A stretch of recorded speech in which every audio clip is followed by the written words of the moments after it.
여러분, 혹시 나는 과연 괜찮은 사람일까? 이런 생각 해보신 적 있으세요? 아마 다들 한 번쯤은 해보셨을 텐데요. 정말 신기하게도 아주 오래된 성경의 한 구절이 이 질문에 대해서요. 완전히 다른 두 가지 길을 보여주고 있습니다. 자, 오늘 저랑 같이 그 두 길을 한번 따라가 보시죠. 자, 모든 건 바로 이 질문에서 시작됩니다. 어떻게 하면 의로워질 수 있을까? 근데 여기서 의롭다는 말이 좀 어렵게 들릴 수도 있는데요. 종교적인 의미를 떠나서요. 내가 나 자신에게 떳떳할 수 있을까? 난 정말 괜찮은 사람일까? 하는 우리 모두가 마음속에 품고 있는 그런 질문이라고 생각하시면 돼요. 오늘 살펴볼 이 구절은요. 이 질문에 대한 답으로 정말 완전히 다른 두 가지 길을 딱 보여줘요. 하나는 뭐냐면 내 노력으로 한 계단 한 계단 차곡차곡 쌓아 올리는 길이고요. 다른 하나는 전혀 예상치 못한 곳에서 툭 하고 주어지는 그런 선물 같은 길이에요. 와, 이 두 길 대체 뭐가 어떻게 다른 걸까요? 자, 그럼 첫 번째 길부터 한번 가보시죠. 자, 첫 번째 길, 바로 넘을 수 없는 율법의 벽이라고 이름 붙여봤는데요. 이건 말 그대로 인간의 노력으로, 그러니까 정해진 규칙이나 법을 그것도 완벽하게 지켜서 의로움에 도달하려고 하는 시도라고 할 수 있습니다.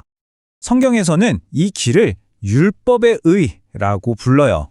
핵심은 정말 간단해요. 모든 게 다 나의 행위, 나의 성취에 달려 있다는 거죠. 다시 말해서 내가 주인공이 돼서 봐라, 난 이렇게 잘했어 하고 스스로의 의로움을 증명해내야 하는 방식인 거예요. 그러니까 이 길은요, 모든 게 내 능력, 내 성과에 달려있는 거예요. 실수는 용납이 안 돼요. 완벽해야만 하죠. 그래서 방향이 항상 어떠냐면 아래에서 위로, 인간이 저 위에 있는 절대적인 기준을 향해서 끝없이, 정말 끝없이 기어 올라가야 하는 그런 구조인 거죠. 그런데 말이죠, 여기에 아주 치명적인 문제가 하나 숨어 있습니다. 이 구절은 이 길이 왜 거의 불가능한지 아주 기가 막힌 비유 하나로 딱 보여주거든요. 과연 뭘까요? 바로 이거예요.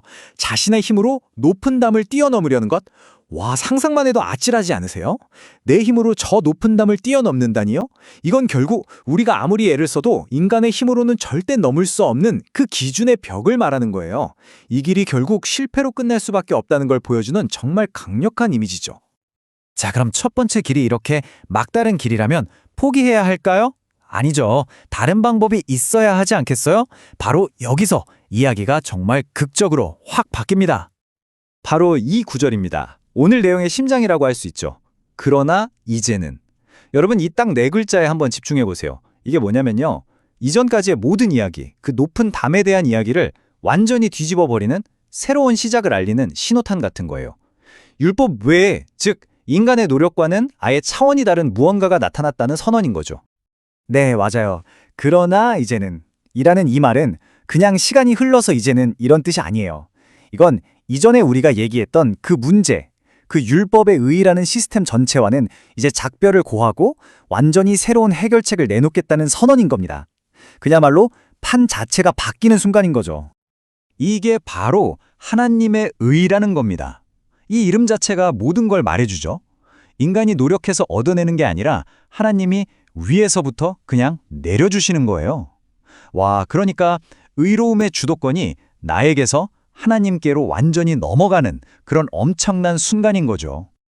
자, 그러면 이 하나님의 의라는 게 구체적으로 어떻게 우리한테 온다는 걸까요? 여기서 아까 나왔던 그 높은 담 비유 기억나시죠? 그에 대한 완벽한 해답이 되는 정말 기가 막힌 또 다른 비유가 등장합니다. 두 길의 차이 정말 명확하지 않나요? 한쪽은 내 행위랑 성취에 목숨 걸고 아래에서 위로 어떻게든 올라가려고 발버둥치는 길이에요. 그런데 다른 한쪽은요, 위에서 내려오는 선물을 그냥 두 손으로 받아들이기만 하면 되는 길인 거죠. 와, 방향이 완전히 180도 다른 셈이에요. 바로 이겁니다. 더 이상 그 불가능해 보이는 담을 뛰어넘으려고 끙끙댈 필요가 없는 거예요. 대신에 저 담 위에서부터 튼튼한 동아줄 하나가 쓱 내려오는 이미지. 이게 바로 하나님의 의가 뭔지 설명해주는 핵심 비유입니다. 이 과정을 한번 단계별로 살펴볼까요? 그럼 그림이 훨씬 더 선명해져요. 자, 1단계, 해결책인 동아줄이 위에서부터 내려온다. 2단계, 우리의 역할은 이제 점프가 아니에요. 그냥 그 줄을 꽉 붙잡기만 하면 돼요. 그리고 마지막 3단계, 우리는 더 이상 노력하는 주체가 아니라 위로 스르륵 하고 들어올려지는 대상이 되는 거죠. 자, 그럼 이제 이 모든 이야기의 핵심을 한번 정리해 볼까요?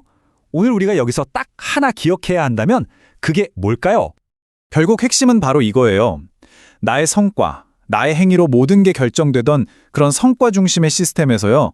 아무런 대가 없이 주어지는 은혜 중심의 시스템으로 패러다임이 완전히 통째로 바뀌어버렸다는 겁니다. 그래서 성경은 이렇게 딱 결론을 내리는 거예요. 하나님의 의는 내가 피땀 흘려 싸워서 쟁취하는 전리품 같은 게 아니라는 거죠. 그게 아니라 그냥 두 손 벌려 감사히 받기만 하면 되는 선물이고 은혜라는 겁니다. 모든 공로는 선물을 주는 사람에게 있다는 아주 명확한 선언인 셈이죠. 자, 오늘 이야기를 마치면서 마지막으로 이 질문을 여러분께 한번 던져보고 싶어요. 끊임없이 나를 증명하려고 애쓰던 그 노력을 잠시 멈추고 그저 위에서 내려오는 선물을 받아들인다는 것, 이게 여러분의 삶에는 과연 어떤 의미가 될까요? 한 번쯤 깊이 생각해 볼 만한 질문이 아닐까 싶습니다.